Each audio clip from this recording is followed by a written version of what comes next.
낙수효과. 경제 성장의 혜택이 우선적으로 부유한 계층에 돌아가고 그 다음에 중산층 및 빈곤층으로 떨어진다는 이론. 예를 들어 정부가 투자 증대를 통해 대기업과 부유층의 부를 먼저 늘려주면 경기가 부양돼 결국 중소기업과 저소득층에게 혜택이 돌아감은 물론 이것이 결국 총체적인 국가의 경기를 자극해 경제 발전과 국민 복지가 향상된다는 주장이다. 원래 트리클 다운은 흘러내린 물이 바닥을 적신다는 뜻으로 트리클 다운 이펙트는 적하 효과, 하방 침투 효과라고도 한다. 미국에서는 제41대 대통령인 부시가 1989년부터 1992년까지 낙수 이론에 근거한 경제 정책을 채택하기도 했다. 이 이론은 경제 발전을 위해서는 성장과 효율성을 우선시해야 한다는 전제에서 나온 것이지만 이를 뒷받침하는 근거는 없다. 1993년 1월 빌 클린턴 행정부는 이 이론이 허구라고 결론 내리고 폐지했다.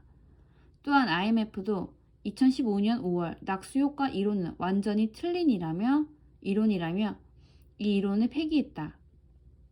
전 세계 150여 개국의 사례를 분석한 결과 상위 20%의 소득이 1%포인트 늘면 이후 5년의 경제 성장률은 0.08% 하락했고 하위 20%의 소득이 1%포인트 상승하면 경제 성장률은 0.38% 증가한다는 결론을 얻었기 때문이다.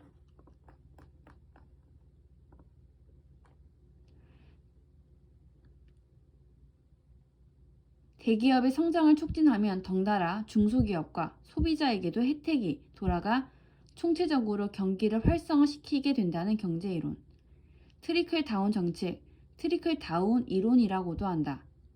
우리말로는 적하 정책으로 번역된다. 말 그대로 넘쳐 흐르는 물이 바닥을 적신다는 뜻이다.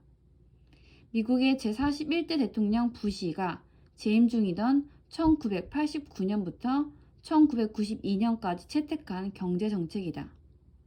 정부가 투자 증대를 통해 대기업과 부유층의 부를 먼저 늘려주면 중소기업과 소비자에게 혜택이 돌아감은 물론 이것이 결국 총체적인 국가의 경기를 자극해 경제 발전과 국민 복지가 향상된다는 이론이다.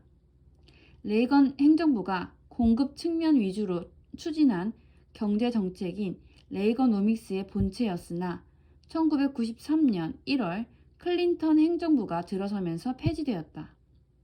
그러나 이 트리클다운 정책은 경제 용어로 정착하였다. 예를 들면 자동차의 경우 마진 폭이 높은 중대형 고급차 부문에 투자를 집중해 재원을 확보한다. 이렇게 마련된 재원으로 연구 개발을 활성화하면 소형차 시장도 연쇄적으로 경쟁력을 확보할 수 있게 되는데 이러한 현상을 트리클 다운 효과라고 한다. 정부가 경제 정책으로 대기업과 고소득층 또는 부유층의 소득과 부를 먼저 늘려주게 되면 이들의 소비와 투자 증가를 통해 전체 경제 활동이 활발해지면서 결국에는 중소기업과 저소득층도 혜택을 볼 수 있다는 주장이다. 이러한 주장은 분배와 형평성보다는 성장과 효율성을 중시하는 논리에 근거한다. 실제로 미국에서는 제41대 대통령 부시가 1989년부터 1992년까지 낙수효과에 기반을 둔 경제정책을 채택하기도 했다. 그러나 1993년 1월 당선된 클린턴 행정부는 이를 뒷받침하는 근거가 없다는 이유를 들어 이전의 정책을 포기한 바 있다. 2015년 국제통화기금은 선진국, 신흥국 및 개발도상국을 대상으로 한 연구를 통해 상위 20%의 계층의 비중이 커질수록 경제 성장률이 낮아진다는 실증 분석 결과를 발표하였는데 이는 낙수 효과가 현실에서 작동하지 않을 수 있음을 시사한다.